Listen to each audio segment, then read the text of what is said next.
I started out making skate videos and filming as a child, and I think, honestly, to be a bit psychological about it, I think it was a way also to try to sustain time or grab time, pieces of time. And I think that's the magic of cinema. We grab something that's actually kind of out of our control at best.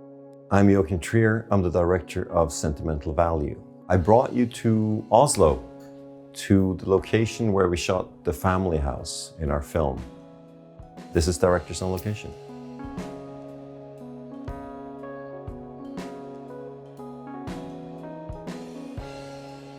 I think, regardless of how much I'd love to intellectualize and analyze things, I think the instinctive is really what I run off of creatively most. In this house, I could, in terms of craft, immediately see tons of possibilities to fit the story that Stellan and I, in meticulous detail, had written for an imagined house. A lot of the boxes were checked in this house, but also from a filmic perspective, working with Casper Tuxen, a wonderful cinematographer. I like, and he loves, backlighting, side lighting, having exterior light be the key of most daylight scenes. And it's hard to find a house with these kinds of windows. The way of looking down axis is what we think about in terms of craft a lot. There are a cross axis on the first floor here that we can look at later. So those two axes are at play in our story. And a part of this story is not just talking about characters. It's also trying to use a visual language to engage the audience in coming home to this house, trying to tell a story where the audience at the end of the film has experienced a place of a home and a house and its history, and trying to achieve that on a conscious/unconscious level for the audience, so that when we leave the house, it means something in emotional terms. Hallo, du, Nora.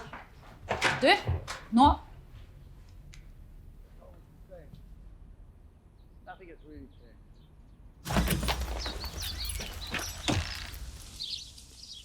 I talked to Eskil about a story we never made, which was, we had a friend who got really drunk one New Year's Eve and tumbled into a taxi and woke up with a $200 bill on having been asked to drive home to his childhood home, and woke up in the back of a cab outside of a home where his parents still lived, far outside of town, in a different town, and had to humbly go without his wallet, ringing on the doorbell, asking his dad to come out and pay the taxi bill, drunk as hell, you know. So there's something about that. And Eskil and I often thought about stories of people returning to places that weren't theirs anymore or something. So in a strange way, all of that percolated into this story, I think. The production design team did a great job at emulating in a studio a replica of the first floor and the second floor of this house. And we dressed that for all the period work. And at some point, the people that live in the house were invited to come and look at a perfect replication of, pretty much based on how this house actually also looked in 1935. And we had big LED screens outside the windows that also emulated perfectly what the surroundings looked like, well researched, photorealistically. So as you walked into the house, you were in the 1930s. And the people from this house, one of the brothers that have been living here, a grown man, teared up and said, "My goodness, it's like a time machine." What we love about films or filmmakers very often is their tone. This is also what can turn people off. I mean, you know all your friends love a piece of music or a film, and you just don't get it. Like the tonal frequency just doesn't strike you on some level. I mean, I think tone and style is really at the core of creating films. Mange år senere, da han jobbet med å lage film, likte Gustav å si «Skuggor er det vakreste i verden». Og da så han for seg huset som han hadde bodd i som barn.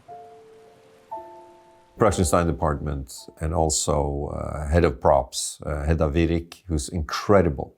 All papers, all cups, all things filling in drawers, opening cupboards, everything needs to have a sense of a lived life. That's the kind of movies we make. I'm interested in that. It could give poetic surprises. You know, there's a moment in the film which is one of the few hints at what really happened to the mother of the sisters and her demise. where there's a little remember to turn off the stove note that Nora rips off. And that's something that happens because the people that take care of these things really care, and it matters to them. Some of them are in the script, and some of them are also developing that creative bond between the crew that everyone needs to be geared into the story we're telling. I mean, I'm always cautious of the word story. Why? Because it reminds me of a literal thinking around cinema, and cinema should be something more than just telling stories. It should also be about experiencing people and places and stuff like that. But we do tell stories at the end of the day, and we do care about the details that creates a story outside of the image that you see. I think that's when story is really interesting, when you understand that every character, every place is the tip of the iceberg of lived lives. So it's kind of weird to be back, actually, after a year. And the wonderful people who lent us the houses moved back in with their stuff, and But actually, we use this couch. There's still some remaining elements. Maybe they were a little bit inspired by how we dealt with it in the film. Who knows? So let's go into what is the psychologist office in the film, where the mother has her therapy sessions.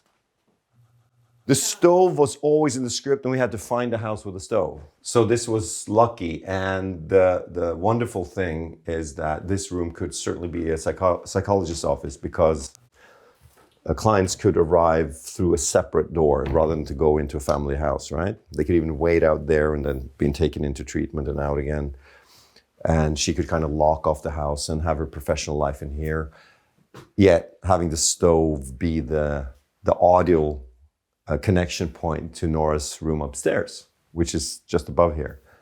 And that whole idea that we thought was fun about someone having listened in to their mother's psychology sessions and what that does to a child.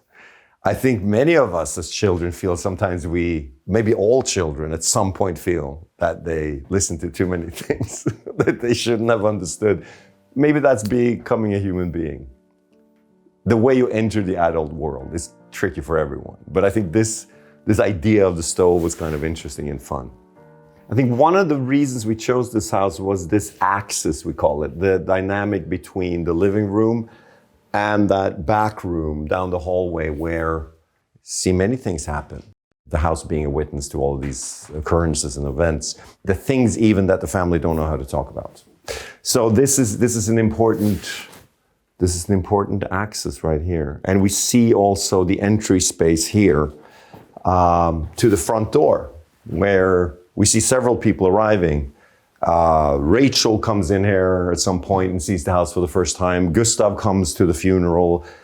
And we learn the spatial feeling of the house through recognizing this axis and how the rest of the flat or the first floor plays out. I mean, there are things on the floor that we wanted and we could actually use. So for example, this scratch from this door is real.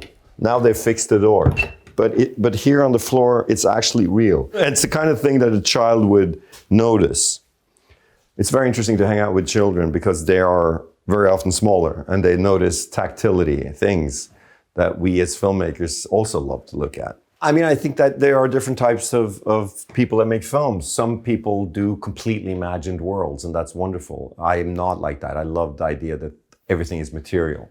A human life that an actor has lived that somehow coincides with a character, and they're able to use it in indirect ways, maybe even hidden from the audience, but it still materializes in an emotional expression. That's material. A real house is material. The seasons, the grass, the trees outside that we see in such a beautiful house because of all the windows, that's material. A city in its development, in its sociology, in its lived life of many people is material. So how do you manage that material into the kind of film or story you want to make? That's the thing. And to try to find a tonal coherency in that so that it becomes one filmic space.